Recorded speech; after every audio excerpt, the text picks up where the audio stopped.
నారా చంద్రబాబు నాయుడు అనే నేను శాసనం ద్వారా నిర్మితమైన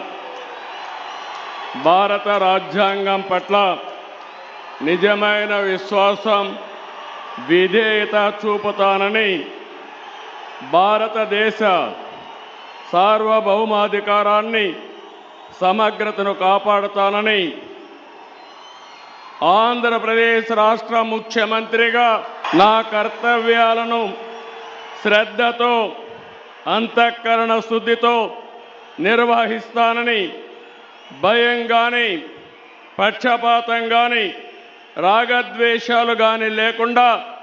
రాజ్యాంగాన్ని, శాసనాలను అనుసరించి ప్రజలందరికీ న్యాయం చేకూరుస్తానని దైవ సాక్షిగా ప్రమాణం చేస్తున్నాను.